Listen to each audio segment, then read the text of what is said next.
Welcome to another case study. In this particular module, we are going to discuss the Chernobyl nuclear disaster, which took place on April 26, 1987, and it is one of the worst nuclear disaster in the history. Because of the vulnerability, because of the disaster approach, although all nuclear power plants, they are relatively safe, but this particular accident was one of the worst in the history of the nuclear power operations. So let us have an introduction about this particular plant. The Chernobyl nuclear power plant is in the north of Ukraine, and that is close to the Belarus border at around 120 kilometers from Kyiv. So on April 26, 1986 at around 1 am, the subsequent to severe human error, the vapor explosion in reactor number 4 of that particular plant led to a release of huge amount of radioactive materials. So the accident occurred during an experiment to test a potential safety emergency core cooling feature. So you can see the proximity of other countries and cities of that particular plant in the figure given in this particular slide. So the outcome of this particular accident was 2 workers died on the night of the same accident and 28 people died within a few weeks. 1,15,000 people were evacuated just for the time of incident, and 2,20,000 people they relocated because of prolonged radioactivity in that particular arena. And 6,000 cases they were reported for the thyroid cancer, and a large area was contaminated because of the radioactivity. So let us have a background of this particular accident. This reactor Bolshe Moshenovsky RBMK, a Russian acronym translated roughly by means of a reactor of a high power rich channel type. Now this reactor cooled by water and moderated by the graphite. This is the protocol of radioactive power plants. Now this is the inside of this Chernobyl RBMK type of reactor. They were having this main reactor with them, and there are several containments. This is the main reaction vessel and the core, and there was a water tubing inside with the shielding bricks, and there was a steam separator through which the steam was separated with the pump. And this is the actual photograph of this reactor. Now the reactor plant scenario says that as the reaction occurs, the uranium fuel becomes hot, and the water pumped through the core in pressure tubes removes the heat from the fuel, and the water is then subsequently boiled into steam, and this steam turns on the turbines to generate the power, and the water is or steam is then cooled, and then the entire cycle is repeated. So this was the total protocol of that particular process. Now on 25th of April 1986 at 1 am, the preparation of for the test was carried out. At 1:47 p.m. there was a lowering of a reactor power halted at 1,600 megawatt. So you can imagine that the capacity of that particular nuclear plant was so high. So at around 2 p.m. The ECCS was isolated, and around 11:10 p.m. The power reduction resumed. So on 26th of April 1986 at midnight the operation shift changed, and at around 12:28 am the power level is now 500 megawatt and kept decreasing to 30 megawatt.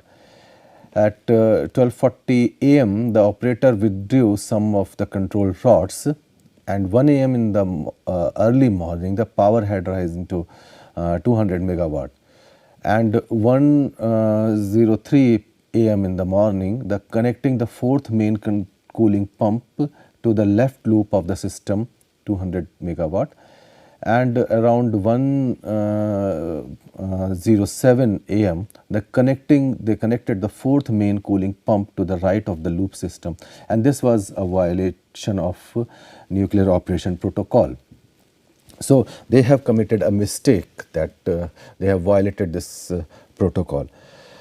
So on the same sequence at around 1:20 am, there was increased feed water supply flow to the steam drums and removed more control rods. Again, there was a violation of this protocol, and at around 1:23 am, the test was started, and thereafter the automatic rod withdrawn from the core, and two groups of the automatic control rods were back to the core. So this is the sequential order of that particular incident.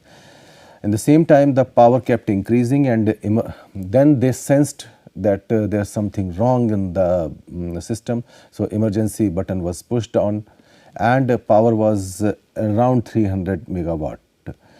So at the same time, the first thermal explosion took place, and within 10-20 seconds, the second explosion took place.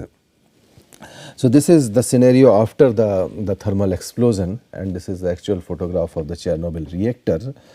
And this is the photograph taken prior to the accident. So you can see that everything was normal at the moment. Now these are the couple of photographs after the accident. Now there was a human error attributed to this particular accident, because of the isolation of emergency core cooling system. There was unsafe amount of controlling rod withdrawn, and the connection of four main cooling pumps to the right and the left of the system. So they have suggested various things like mental model. The operator did not have a good mental model for the system itself. Maybe he may be not in a good mood, etc. So the mental stability and the psychological factor usually come into the picture. Then he might have an overconfidence of the things. So by having an electrical engineer on site for the electrical test, and there was no confirmation of cues obtained from the system. So this one again contributing factor in terms of human error. Then the beta was too high at the thing, so many missed signals before the accident. So some of the signals they were overlooked in due course of time while carrying out that particular experiment. Then there was a system analysis for this particular accident. The use of the graphite as a moderator, that was a well-known protocol for the nuclear power plant. There was a lack of a well-built containment structure.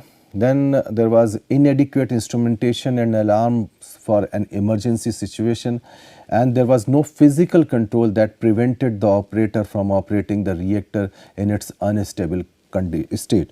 So usually whenever this type of thing occurs, when this type of test and other things are performed, there may be several layers of safety operations. So if anyone fails like this in this particular case, if the operator fails in that particular aspect, there may be certain other physical control which can prevent the further proceeding of that accident.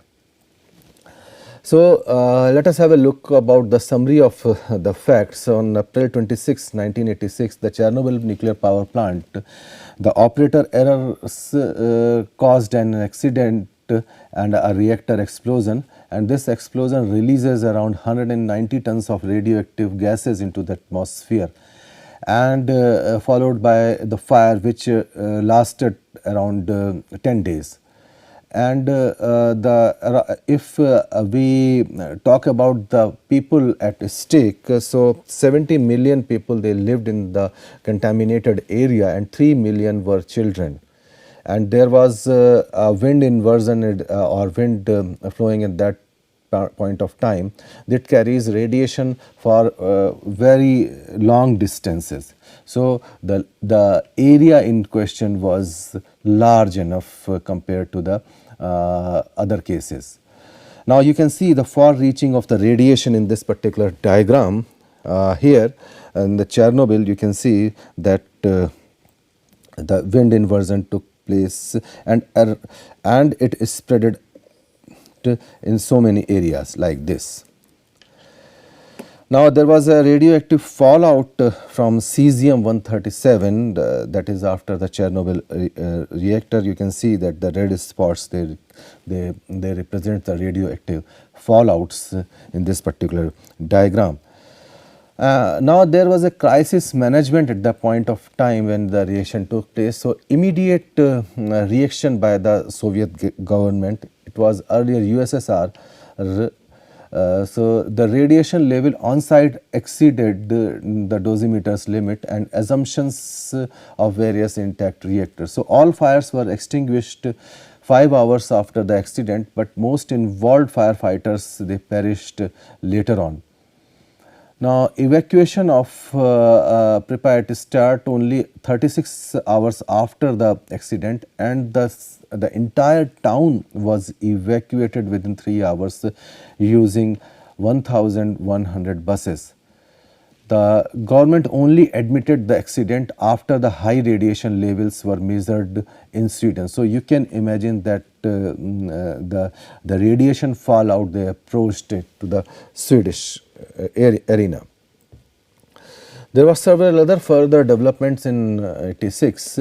The government tried to hush up with the extent of disaster, admitting that 30 people they had died, and 6 lakh liquidators shoveled most of the debris inside the reactor, and a sarcophagus was erected around the reactor by the December 1986.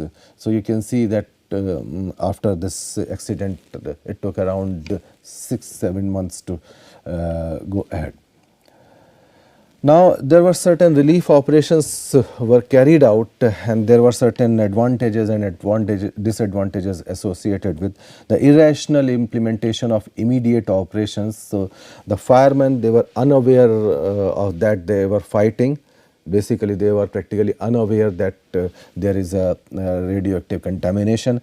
The local defense militia was called to clean the nuclear fuel from the roof, and that is 90 seconds equal to the disability pension and the various kind of cash bonus. So, they were awarded for this type of compensation.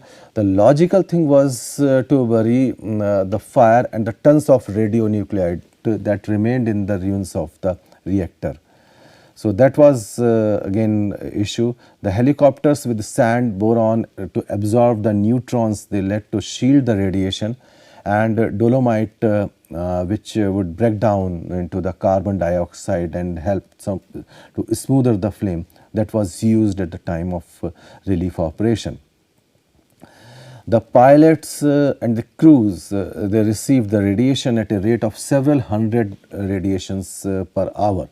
Now, fear that the nuclear fuel would become too concentrated and set off a true atomic explosion, destroying the neighboring 3 reactors, because this thing may be propagated to the other reactors.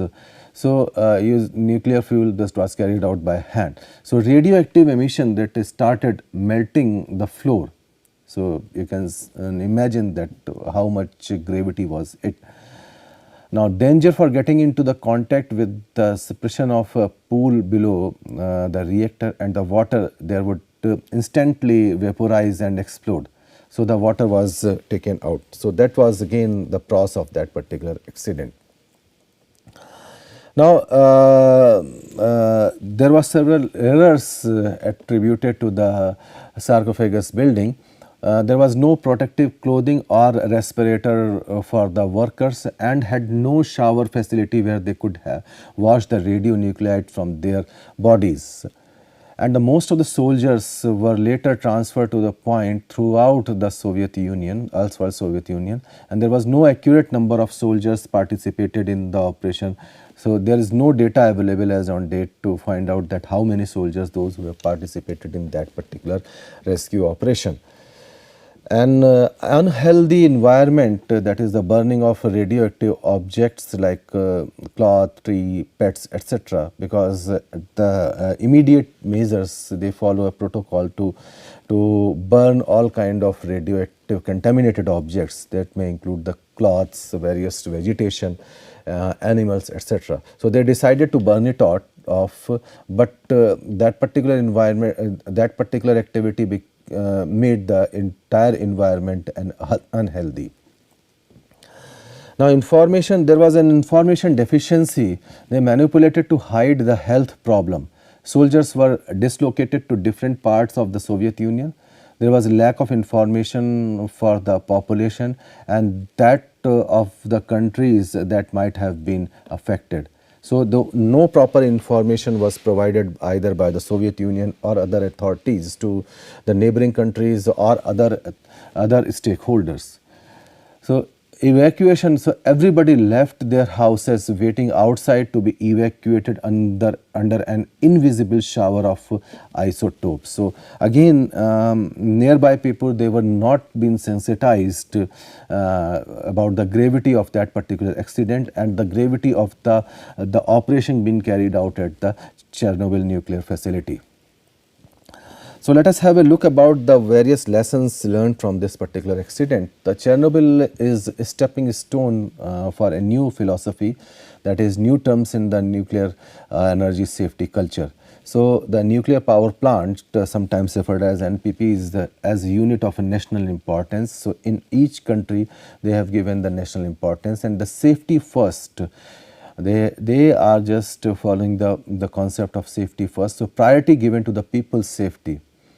And the environment and rather than the productivity. So they have synchronized the things in the aspect that people safety is the first and then the environment and the productivity is the least one.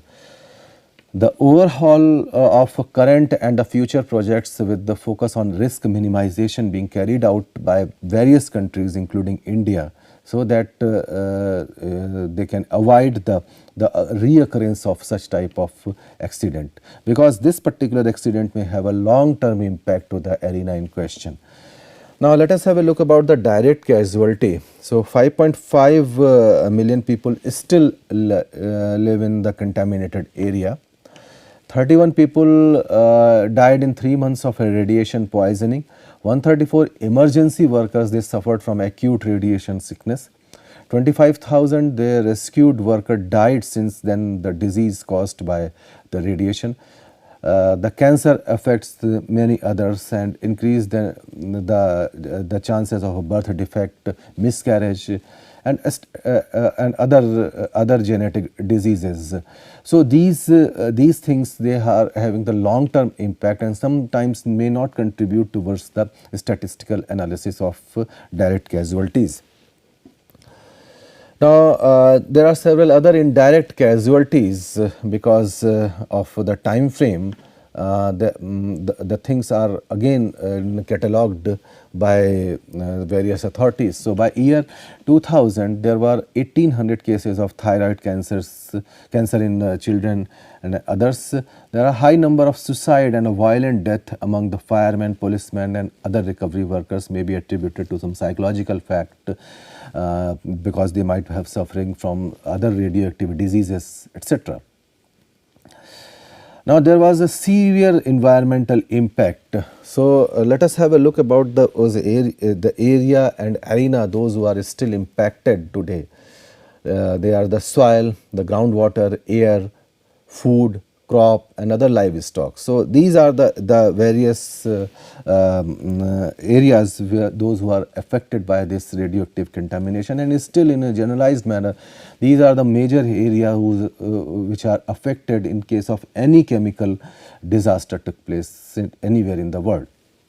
Now here you can see there are a main environmental pathway of human radiation. So as we discussed in the previous modules about the industrial hygiene, there are 4 routes of entry of any contaminants to the body structure. So you can see that in this particular figure there are the original cloud of contaminated air, and this may directly go into the body either through inhalation, either through the dermal absorption. Now you can see that there may be certain water bodies or external radiation may took place. External radiation may take place through skin. Maybe they are attributed to the sand, aquatic plant, aquatic animals, etc. So as far as the human intervention is concerned, these are all those four routes of entry to of radioactive material to the human body, they took place in this fashion. Apart from this, the food and drink, animal, plant, crops, etc. So these are the various routes through which these radioactive material got contaminated. Now let us have a discussion about the problems today. The sarcophagus, after the disaster, a huge steel and a concrete structure was built around the radioactive material to cover the problematic reactor number 4. And the sarcophagus locked in 200 tons of a radioactive corium, 30 tons of highly contaminated dust, and 16 tons of uranium and plutonium. So it was falling apart. Now you can see that the new sarcophagus construction, this was completed in the end of 2018. So according to 2003 report by the Russian Atomic Energy Minister, the concrete shell surrounding the Chernobyl nuclear reactor was in real danger of collapsing at any time. So a new sarcophagus was constructed and it was completed at the end of 2018. Now there are several recommendations attributed to this nuclear disaster. Now first and foremost recommendation, that have a proper standard operating procedure or a protocol for both normal and emergency situation. Now you can have a scheduled training and practices for normal and emergency situation. You must have always a reactor expert on site. So you have operators to confirm any cues from the system before making hypothesis or take action.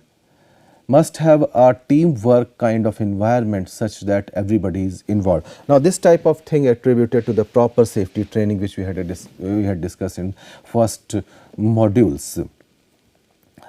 Now there are certain emergency protocols and safety measures, so you must understand and respect and minimize the risk. There are several international and national emergency systems because as we mentioned in the previous slide, that the first time the radioactivity of that particular Chernobyl leak was detected by the Sweden. So you cannot overlook the importance of international responders. So you have to take into the consideration for this highly involving community. Now adequate radiation measuring technology should be in place. The nuclear power plant community for the knowledge exchange and international scientific cooperation, that is become must. There must be a constant quality and safety control measurement and a continuous improvement of technology and safety measures. So now the last point in this particular slide is that the key, that communication is the key. And like in every accident, there was a communication gap between the plant officials and the local authorities.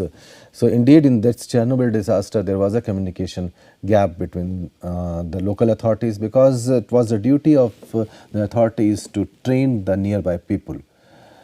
Now there are other health consequences and a lesson from the medical responders. So from hermetic nuclear reactor, more than 400 radioactive isotopes, they were released into the biosphere. So about 40 of them are the potentially hazardous to the human. Now this fallout may be deposited into the clothing, skin, and then may enter into the body through the route which we have already discussed. There are certain gaseous materials or particulate matter that may be inhaled, subsequently absorbed through the deposition in the respiratory tract. There may be certain radioactive material that falls on into the food and into the water supply, or that is transferred from hand to mouth, may be ingested. Now this you can analyze that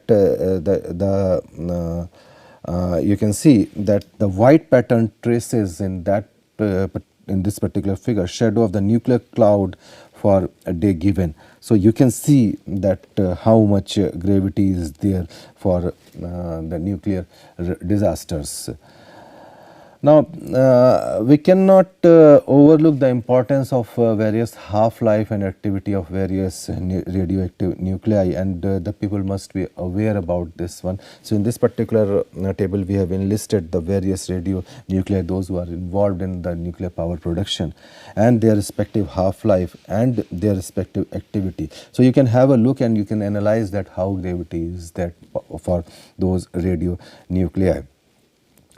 So, of the radionuclei released into the environment, the volatile iodine element had to be the largest radioactivity. So, nevertheless, due to their short half-lives, they disappeared rather quickly from the biosphere. So, the radio isotope of cesium and strontium were discharged in a smaller quantity.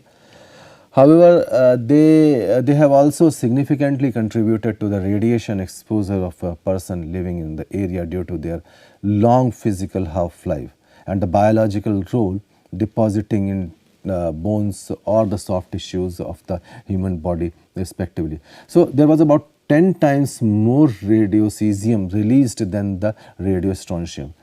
So, the more volatile cesium isotopes formed radioactive aerosols and contaminated a significant large area over 1000 kilometers than the strontium isotope. So, that was the one of the reason why this radioactive cloud traveled across to the other European country like Sweden, etc.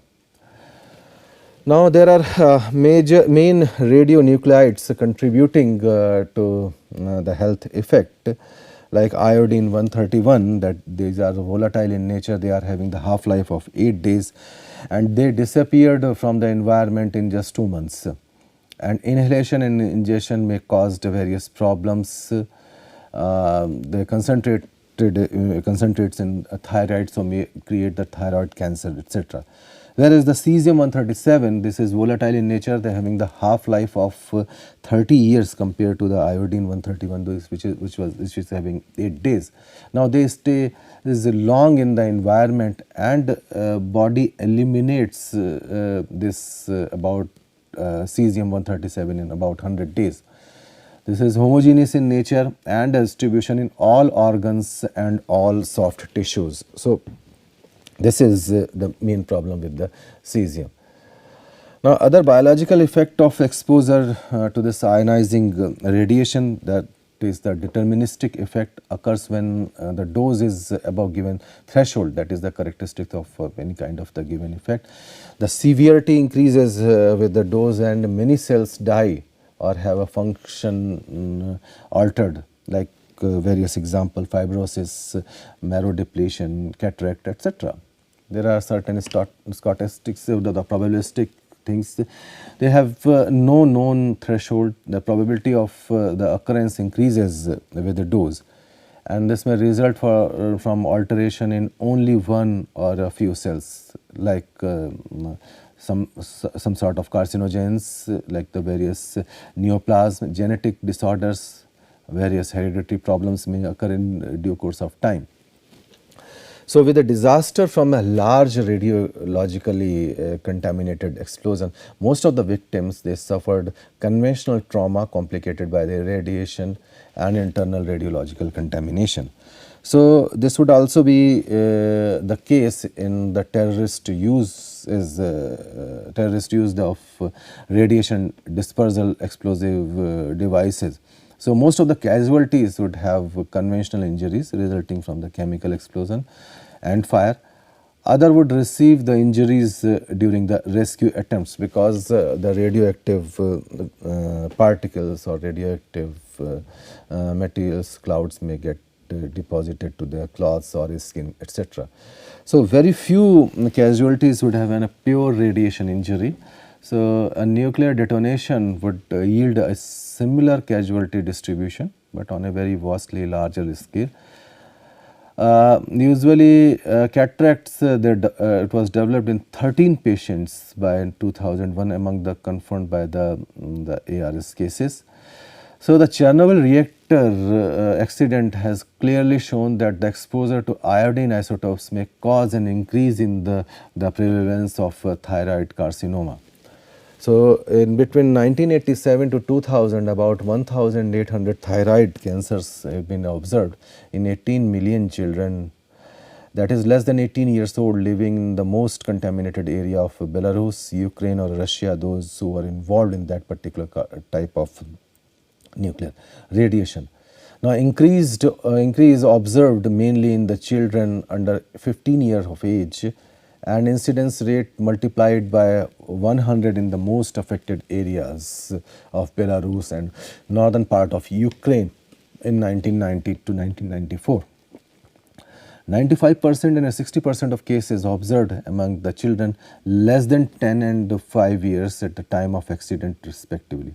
So, the incident rate increased by 3 in adults, especially in Belarus. Now, let us have some other facts about the radiation. Radiation burns frequent. The burns over 50% of the body surface led to death in 19 of 28 cases. The internal contamination this present in most patients but was significant in very few. The sepsis was a uniform cause of death. Bone marrow transplantation, a very limited indication of remedy. Some radiation burns did not re-epithelize, require surgery.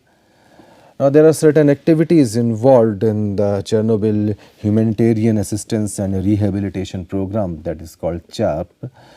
Now, the program runs since 1990 by the International Federation of Red Cross and Red Crescent Society with the local societies. Now, this addresses basic health needs of those living in the region for 3 countries, those who are affected mainly like Belarus, Ukraine and Russia. The core activities, the cancer screening, provide the psychological support, distribute the multivitamin to the children living the radiation contaminated area. Now, another recovery program was developed by United Nations Development Program UNDP in 2001, that is called the Chernobyl Recovery and Development Program CRDP. Now, the aim of that particular program was to return the normal life by providing support to the government of Ukraine for elaboration and implementation of development oriented situation for the region.